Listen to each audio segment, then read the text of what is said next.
Hi everyone, welcome to History San Diego. I'm George Farrar. On March 16th, 2024, I had the opportunity to film and photograph at Old Town State Historic Park and came upon La Casa de Machado y Stewart. It's an old, restored adobe structure that's now a museum, and you'll have an opportunity to see various historical accounts of the Machado family. And you get to see this adobe structure that was restored with a glimpse of modern San Diego in the background. I think that's something that's incredibly unique. And we'll go around, including inside La Casa de Machado y Stewart. It was built in the 1830s, and the Machado family was an incredibly large family, and ultimately there would be a couple that would settle there. It would remain in the family for a long time until ultimately we have what we see today.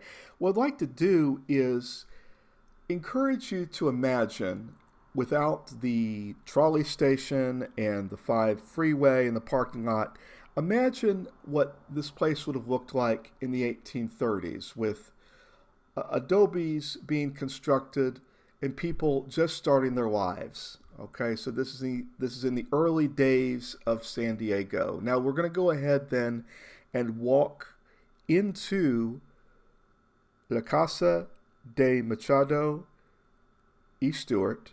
Now we're confronted with chicken wire, so I wasn't able to bring you what I would have liked to have brought you in this show. As we enter, we see the focus is on the dining area. And we see, it looks like the bedroom, living area is further back. And so please bear with me as I and my camera try to adjust and focus in beyond the chicken wire. And as we do that, we can see the walls of the adobe. But what I'd like to do is, as I do more and more landmark profiles, I want to start, especially as I look at Old Town, start looking at seeing if perhaps a critical eye can be brought upon what we see, enjoy, and value at Old Town. So let me know in your comments what your thoughts are if you visited Old Town San Diego, and if you'd like to see more criticism from me on these landmark profiles. I think there are opportunities, I believe, for people to enjoy things more and better with more investment in our historical resources. Beautiful glazed pottery. So a beautiful attempt really to give you an idea of what things would have looked like in the 1830s, the 1840s, going into the 1850s. An informal environment. People could just walk right in. No vestibules really. And again, keeping in mind that this is an adobe structure that is in an area that is somewhat, or at least a while back, was prone to flooding, and particularly in the 1960s, I think in past times as well. So we're going to now we're going to look further back out, looking out the door and looking further over, and then I'm going to bring you back out to the rear, the back of the home, where it was restored to what it originally looked like, with a rear porch. There's a neat oven that I saw, and there's some signage, and I'd like to go ahead and read some historical background that I have here. A Presidio soldier's home. Generations of Machado family members lived in this early adobe home, witnessing and participating in San Diego's change from a frontier Mexican pueblo to an American town.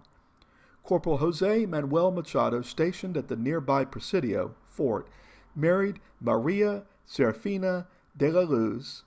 Like others, the family moved out about 1829 to erect a home of their own. Here and at their Baja California rancho, they raised 11 children. Typical of many adobe structures, rooms were added over time to meet family needs. Machado supported the community trade-based economy with hides and tallow from the family's ranchos and served as a regidor, councilman of the Ayuntamiento City Council. In 1845, American ship's carpenter John Collins Jack Stewart, mentioned in Richard Henry Dana's 2 Years Before the Mast, married Rosa, the Machado's daughter. He settled here and worked as a harbor pilot, rancher, and carpenter. Over the years, Stewart added several rooms in the home. Machado Stewart family descendants resided here until 1966. The following year, California State Parks restored it to reflect Corporal Machado's original 2-room adobe home. So what we were looking at was the original, the way it would have originally looked. But over time, it would have been considerably larger. And we're going to see some aspects of that in just a moment. So it's interesting to have these opportunities to take a look. So now we are along the side. This is actually looking back out towards the front again, and we see the trolley and the freeway. A lot of motion off in the distance. But if you can think about it, if you can imagine that, believe it or not, the 5 freeway, when it was being constructed, there were old adobes that were actually demolished as part of the building of the freeway. Okay, so Old Town, if you can imagine, was actually a lot larger. So we see here a little bit more of a description of the property, and we also see a mapping by Lieutenant Cave Couts, and we'll have an opportunity to learn more about Lieutenant Couts in Season 4 as we really begin to focus on the beginnings of San Diego as an American city, a town growing into a city. And he was involved in mapping. He was asked to map the city in 1849. So it's interesting how these are the early settlers whose properties were mapped and ultimately taxed. And you feel that you're at the beginning of something amidst our modern bustling life. Now, we have an opportunity here to see what happened ultimately when there were modifications made to the adobe. And so we start to see where there's like wood siding put alongside. It takes on more of what you might see as a 20th century, early 20th century appearance, 1937, and then we see it a little bit more deteriorating later on, and then ultimately we see what the State Park Service restored it back to. So now we pay our homage at El Campo Santo Cemetery. I had the opportunity also on March 16th to visit El Campo Santo Cemetery, and I had the opportunity to pay my respects to various people that I studied in San Diego's history, including Jose Manuel Machado. And so, ironically, he is buried not that far from the building that he built for his family. And so that is something that is worthy of recognition. He built that adobe known as the Machado y Stewart adobe in Old Town. And he continued living in San Diego until his death on October 18th, 1852. And you'll have an opportunity to learn more about El Campo Santo Cemetery in another landmark profile here on History San Diego on a later date. So what I'd like to do now is, in honor of his legacy, we'll take one last look of the adobe as renovated and get a chance to see it in the modern context with the sights and the sounds.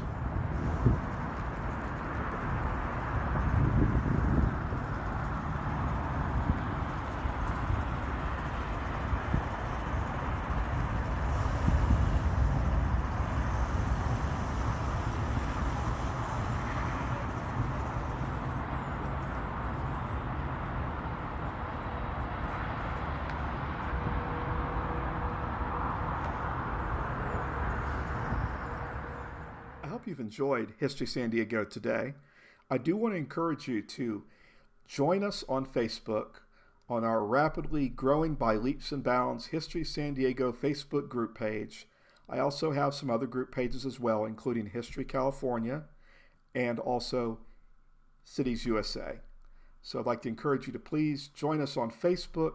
Please subscribe to this channel. The best is yet to come on History San Diego. Take it easy. Stay tuned. See you later.